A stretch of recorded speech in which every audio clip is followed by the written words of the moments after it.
I'm joined now by the Bull, Jake Bagley, who is getting ready to fight once again for Cage Titans, this time against David Durao for the amateur flyweight title on November the 2nd. How are you, bud? I'm good, man. Thanks for having me. Oh, it's always a pleasure. Always a pleasure to talk to you. A lot to get to. You've been a really busy man. Unfortunately, since we last talked, you did suffer the first loss of your career, but you got right back in there and got a win under your belt after that. How important was it for you to step right back into the cage and get a win after suffering that loss? It was real important to me. I don't know, like I came out and I had a really bad performance. I wasn't ready for the fight. I wasn't quite focused like I should have been. It all kind of came up all at once, and it was real important for me to get back out there and show the people that I am here to win and I want a belt. Yeah, and this last fight was against Abraham Aziz. Hopefully, I didn't pronounce his name too poorly there, but that was just earlier this month. What's that? I said it sounded good to me.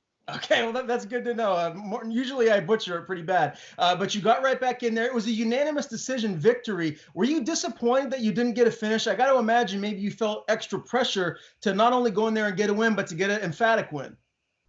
No, I wasn't upset I didn't get a finish, but I would have liked to have a better performance. I had some real poor wrestling. I got taken down quite a few times, and my cardio definitely wasn't where I wanted it to be. But I got the win, and that's what's important, and it got me this next shot. Why do you think the performance wasn't your best? Was it something that happened in training camp, or did you maybe have an adrenaline dump before the fight? What do you think it was? Oh, I don't know. It just turned out to be a different kind of fight than I was predicting to go into. I thought it would have been more of a stand-up fight, and then it turned into me getting taken down and more of a stalemate kind of thing. Then just was a whole different fight than I was expecting it to be. You know what I mean? Props to Abraham. It was a great fight. I mean, I got the win, but there's definitely some things I'm improving on before the next one. What kind of in-fight adjustments did the coaching staff want you to implement in that fight? I needed to let go of the head, quit going for them chokes, and work on my takedown defense a little bit. You know what I mean? I'm a wrestler. I got great sprawls and great cross faces, and I didn't implement that at all during that last fight, which I was real disappointed in. I actually have the main jiu-jitsu championships tomorrow, so I've been working on my ground game, and I'm planning on impressing that a little bit more. Nice. Where are the main jiu-jitsu tournaments? Is that down in Southern Maine? No, yes, it's in Portland. Very cool. And how many people from your team are going to be there competing and supporting you? There's like 10 people from our team competing. I know we got a bunch of people going up, and most people are competing in both divisions. I'm doing the no gi and the gi division, so hopefully I can come out that and maybe increase my belt a little.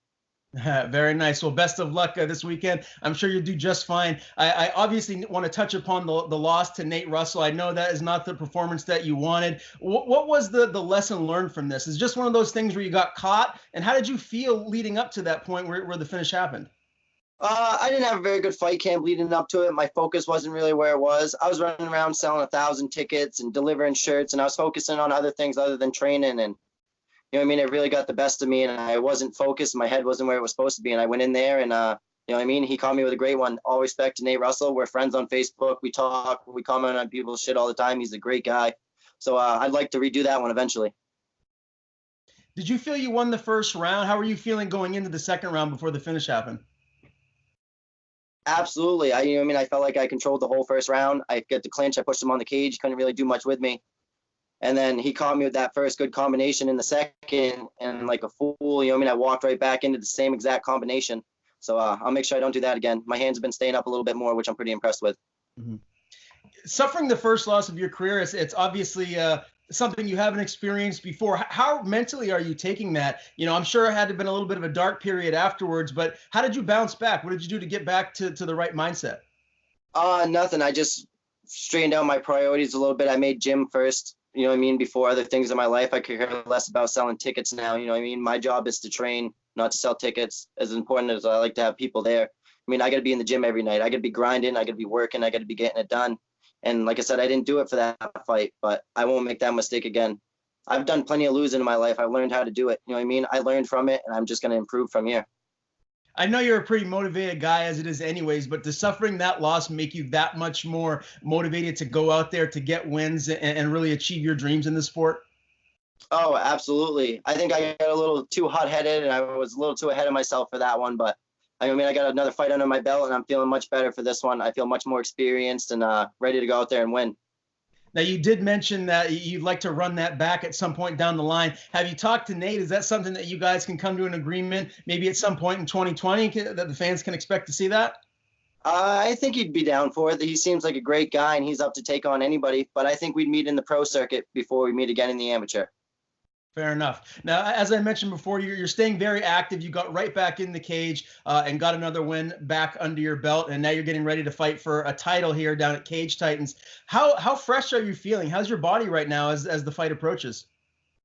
It feels pretty good. I do a lot of hard training. I don't train very lightly, and I don't train easy. You know what I mean? Everything's to the full tilt, so I'm pretty good shape. I work every day, all day. You know what I mean? Then I go to the gym all night, every night. So I feel pretty good. My body's doing good. You know what I mean? This will be my 5th fight this year, so I'm hoping to get a belt, maybe spend some time with the family, and then talk about going pro.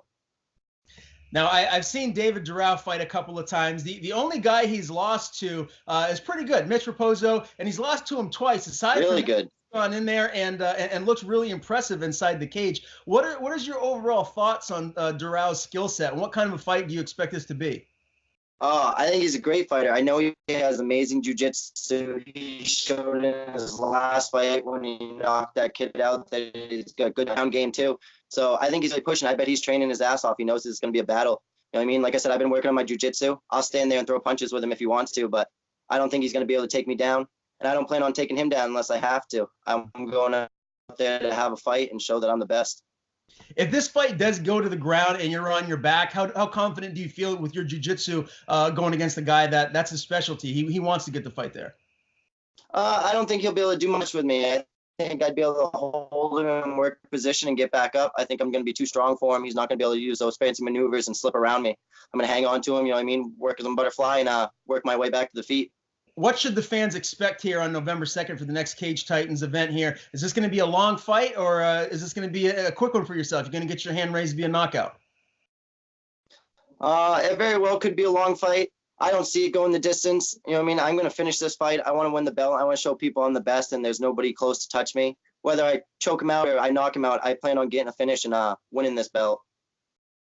Both you and David are ranked inside the top 10 for amateur flyweights in all of New England. What does a win over David do for you, for your, I guess, what people think of you as an overall fighter? Is this one of those marquee fights where you get a win, you get an emphatic win, and it really kind of raises the way people look at you as a fighter? Absolutely. I think people think I'm still just some up-and-comer that's got some good skills and hasn't really gone against too many good people that I've won against. And I think if I beat David Durao, that people are really going to see that I'm the real deal and I'm here to stay. And so you did mention that you want to stay active, get back in the cage. You mentioned maybe turning pro. Is that something that we can see in 2020? Absolutely. I don't know what time set it is. We're going to focus on this next one. I'm not going to get ahead of myself like I did the last title fight. I'm going to focus solely on this belt and getting the job done this time. And we'll see what comes after that. Well, Jake, I got to tell you, man, this is the most focused I think I've ever seen you. I've talked to you a couple of times, and it seems like maybe there's a little bit of a chip on your shoulder, like you're really angry and eager to get back in the cage. So I'm really excited to see you and David. This is going to be one of those fights that is a real marquee one here in the New England area. Always a pleasure to talk to you, buddy. I know you got to get back to work, but before I let you go, anyone you want to thank, any sponsors you have, the floor is yours. I just want to thank all my sponsors, you know what I mean, Team Bagley. I got 1,000 of them, but you all know how you are and how much I love you. I want to give a shout out to David Durao for taking this fight and everybody that's stuck behind me. And let's go get the belt this time. Thank you, everyone.